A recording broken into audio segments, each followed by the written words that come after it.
Yes, स्वागत है आपका आर स्टडी टाइम पर। और आप देख रहे हैं R study time and education point. देखेंगे, जानेंगे और समझेंगे यूपी टीजीटी 2021 के विज्ञान विषय को, जो न केवल आपको यूपी टीजीटी के लिए हेल्पफुल होगा, बल्कि अगर आपने यूपी के एडेड जूनियर हाई स्कूल यानी कि उत्तर प्रदेश के सहायता प्राप्त जूनियर हाई स्कूल में सहायक शिक्षक भर्ती के लिए अप्लाई किया है, तो डेफिनेटली उसमें भी आपको अपना अध्ययन जारी रखने में मदद मिलेगी।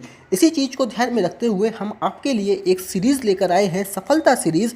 इस सीरीज़ के अंतर्गत हम साइंस के फिजिक्स और केमिस्ट्री पोर्शन को कवर करने वाले हैं। तो पहले फिजिक्स के कुछ वीडियोस, कुछ लेक्चर्स को कंप्लीट करेंगे, उसके बाद केमिस्ट्री की डायरेक्शन में आगे बढ़ेंगे। तो जो अभी आर स्टडी टाइम चैनल पर नए हैं वो चैनल को सब्सक्राइब कर लें, बेल आइकन को भी प्रेस कर लें, जिससे आगे आने वाली सभी वीडियोस की नोटिफिकेशन आपको मिलती रहे और सारी वीडियोस आप लगातार बिना मिस किए देखते रहें। तो विज्ञान विषय के अंतर्गत हम सबसे पहले भौतिक विज्ञान को डिस्कस करेंगे। भौतिक विज्ञान में मोशन को डिस्कस करेंगे। मोशन क्या है, यानी गति क्या है। गति की एक बहुत ही मोस्ट फेमस डेफिनेशन हमने बहुत छोटी क्लास में पढ़ी हुई है। वो क्या है कि यदि किसी बिंदु या वस्तु का स्थान समय के साथ लगातार बदलता रहे, यानी उसकी स्थिति में परिवर्तन होता रहे। अगर समय चेंज हो रहा है, समय तो रुक नहीं सकता, समय तो लगातार चलता रहेगा। तो जब समय बदल रहा है, समय के साथ साथ उस वस्तु की स्थिति में भी परिवर्तन हो रहा है, तो वह वस्तु मोशन में यानी गति में कहलाएगी। ये डेफिनेशन हमने बहुत छोटी क्लास में बहुत पहले ही पढ़ी है। अब हम गति को डिटेल में समझेंगे। डिटेल में हम पढ़े हुए बहुत कुछ हैं पहले से, लेकिन उसके रिवीजन और सही डायरेक्शन की आवश्यकता है। सही डायरेक्शन मिलने की, आपका जो ज्ञान पहले से है उस ज्ञान को सही डायरेक्शन में जाने की आवश्यकता है।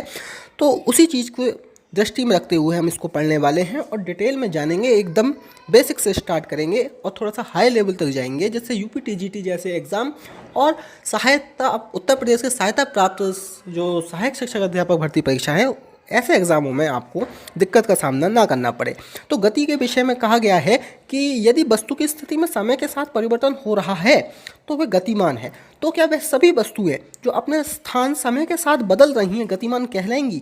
इसी चीज़ को समझने के लिए हम दो महत्वपूर्ण टर्म्स को समझेंगे। एक इसमें रहता है आपका निरपेक्ष और सापेक्ष। तो ये निरपेक्ष और सापेक्ष क्या है, इस चीज़ को डिटेल में समझने की कोशिश करेंगे। इसी के आधार पर, इसी के इर्द गिर्द पूरी गति घूमती है। और सापेक्ष को समझने के लिए हम आपको ले आए हैं ब्लैक बोर्ड स्क्रीन पर। तो देखेंगे, इन दोनों शब्दों को जानेंगे, निरपेक्ष और सापेक्ष क्या है, जिससे गति को समझने में हमें आसानी हो, गति को डिटेल में समझ पाए और इससे रिलेटेड जो भी क्वेश्चन बने उसको बड़ी आसानी से सॉफ्टली क्वेश्चन में टिक कर पाए और हमारा जवाब ठीक भी हो। तो एब्सोल्यूट का जो हिंदी मीनिंग है वो आपका होता है संपूर्ण। संपूर्ण यानी पूरी तरीके से। अब इस निरपेक्ष को समझने के लिए हमें दो शब्दों को पे पहुंचना पड़ेगा। पहला शब्द है आपका एब्सोल्यूट रेस्ट यानी निरपेक्ष विराम, और दूसरा शब्द है हमारा एब्सोल्यूट मोशन यानी निरपेक्ष गति। अब ये एब्सोल्यूट रेस्ट और एब्सोल्यूट मोशन यानी निरपेक्ष विराम और निरपेक्ष गति क्या है, इसको समझने की कोशिश करते हैं।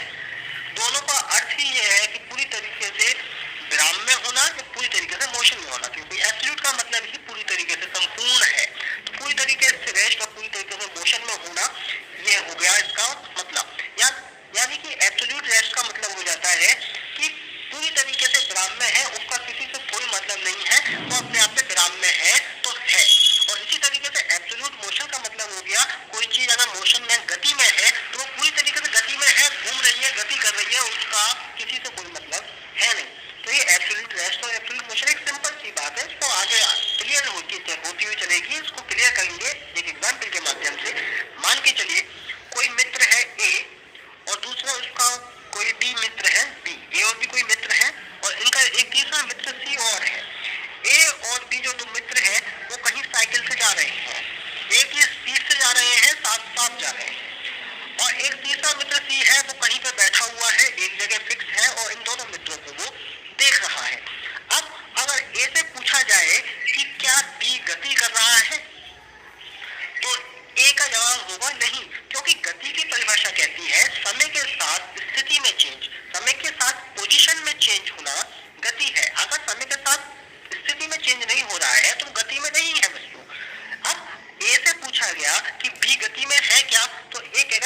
बात सी से पूछी जाए कि ए गति में है क्या, क्योंकि सी एक फिक्स पॉइंट पर था और ए आगे बढ़ता जा रहा था, समय के साथ एक ही पोजीशन में चेंज हो रहा है सी के लिए, तो ए सी के लिए गति कर रहा है। इसी तरीके से बी भी सी के लिए गति कर रहा है, लेकिन बी ए के लिए विराम में है। ये जो बी है वो ए के लिए विराम अवस्था में है, क्योंकि दोनों की स्पीड एक है, दोनों की स्थिति में कोई परिवर्तन नहीं हुआ समय के साथ। लेकिन सी के लिए दोनों की स्थिति में परिवर्तन हुआ है, तो सी के लिए ए और बी दोनों गति में है। तो इस तरीके से हम कह सकते हैं कि आपका ए और बी जो है वो गति अवस्था में भी हो सकते हैं और विराम अवस्था में भी हो सकते हैं। तो इस तरीके से ये बात आती है कि पूरी तरीके से रेस्ट और पूरी तरीके से मोशन का होना संभव नहीं है, यानी एब्सोल्यूट रेस्ट और एब्सोल्यूट मोशन का होना संभव नहीं है। अब अगर इसको या फिर क्लियरिटी के साथ अगर हम समझें, हमने कहा कि ए और बी दोनों एक ही स्पीड से जा रहे थे, साथ साथ जा रहे थे। अब हमने ए से पूछा क्या बी मोशन कर रहा है, क्या बी गति अवस्था में है, क्या बी गति कर रहा है, तो ए का जवाब था नहीं। क्यों? अब बाद में सी से पूछा गया कि क्या सी बताए कि क्या बी गति कर रहा है, तो सी के लिए जवाब होगा कि हाँ सी गति कर रहा है। अब जब पीछे बी विराम अवस्था में था ए के लिए, तो बी विराम अवस्था में होना चाहिए था सी के लिए भी।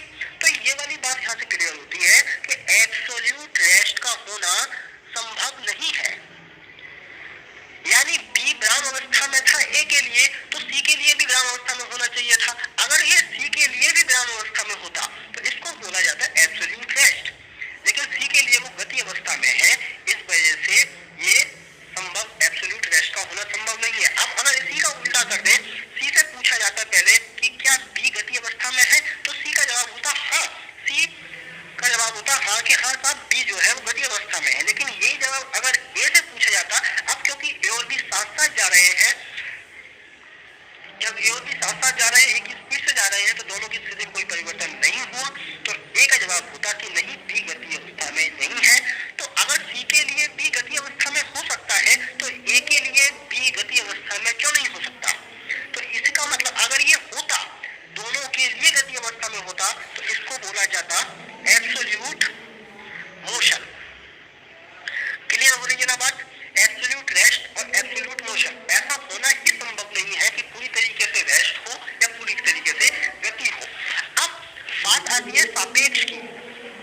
सापेक्ष का मतलब होता है रेस्पेक्ट। सापेक्ष का मतलब क्या है? रेस्पेक्ट। किसी के लिए कोई चीज कुछ हो सकती है, किसी के लिए कोई चीज कुछ हो सकती है। एक आम आदमी के लिए, एक आम आदमी किसी सड़क पर सोने वाले के लिए अमीर हो सकता है, लेकिन एक आम आदमी हवेली में रहने वाले के लिए गरीब हो सकता है। तो इसका मतलब हो गया सापेक्ष, यानी वो आदमी सड़क पर सोने वाले के लिए अमीर है, सड़क पर सोने वाले के सापेक्ष अमीर है, जबकि हवेली में रहने वाले के लिए वो गरीब है। इसी तरीके से जो हमने पीछे एग्जाम्पल लिया था, वो ठीक उसी प्रकार का है कि ए और बी दो मित्र थे, दोनों गति कर रहे थे एक ही स्पीड से। उन्हीं का एक मित्र सी था, सी बैठा हुआ था, विराम अवस्था में था, तो सी के लिए बी गति अवस्था में है, लेकिन ए के लिए बी गति अवस्था में नहीं है, क्योंकि दोनों की स्पीड एक ही है, दोनों की स्थिति में परिवर्तन नहीं हुआ एक दूसरे के लिए। लेकिन सी के लिए दोनों की स्थिति में परिवर्तन हुआ, तो सी गति अवस्था में होगा, सी के लिए बी और ए गति अवस्था में होंगे। तो यहाँ पे एक शब्द यूज किया जाता है सापेक्ष का, यानी सी के सापेक्ष ए गति अवस्था में है, सी के सापेक्ष बी गति अवस्था में है, और ए के सापेक्ष बी विराम अवस्था में है। यानी यहाँ पे सब आया आपका सापेक्ष। तो एक इसमें इंपॉर्टेंट टर्म निकल के आती है, गति आपकी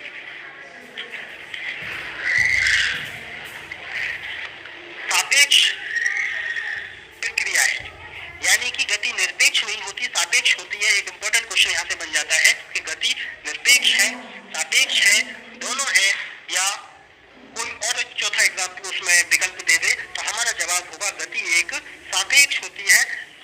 किसी के लिए कोई हो सकती है, किसी के लिए कोई हो सकती है। एक इसका एग्जाम्पल रहता है पृथ्वी का। अब हम ये सभी लोग जानते हैं पृथ्वी जो है वो लगातार घूर्णन करती रहती है, गोल गोल गति करती रहती है, घूमती रहती है, घूमती रहती है, लेकिन उसकी घूर्णन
होगी उसके सापेक्ष पृथ्वी गति अवस्था में है। अब अगर यहाँ पे अगर हमारे पृथ्वी पर बैठे हुए होने के बाद अगर पृथ्वी द्रव अवस्था में प्रतीत होती है, हम पृथ्वी के एटमॉस्फेयर से बाहर निकल कर पृथ्वी को देखते, तब भी पृथ्वी द्रव अवस्था में होती तो वो हमारी निरपेक्ष मानी जाती, लेकिन ऐसा नहीं है। एब्सोल्यूट रेस्ट या एब्सोल्यूट मोशन का होना संभव ही नहीं है, निरपेक्ष गति या निरपेक्ष विराम का होना संभव ही नहीं है। तो यहाँ पे ये वाली बात क्लियर हो जाती है, गति क्या है, एक सापेक्ष प्रक्रिया है, यानी सापेक्ष होती है गति। तो इसी तरीके की आगे और इम्पोर्टेंट वीडियो देखने के लिए, अपने टॉपिक्स को क्लियर करने के लिए हमारे आर स्टडी टाइम चैनल को सब्सक्राइब कर लें, बेल आइकन को भी प्रेस कर लें, जिससे आगे आने वाली वीडियोस को आप मिस ना करें। और अगर आपको वीडियो पसंद आती है तो वीडियो को लाइक और शेयर भी कर दें, जिससे इस वीडियो का फायदा और लोगों को भी मिलता रहे। मिलते हैं इसी तरीके से कुछ इंटरेस्टिंग टॉपिक के साथ जो आपको निश्चित रूप से परीक्षा में मदद करेंगे।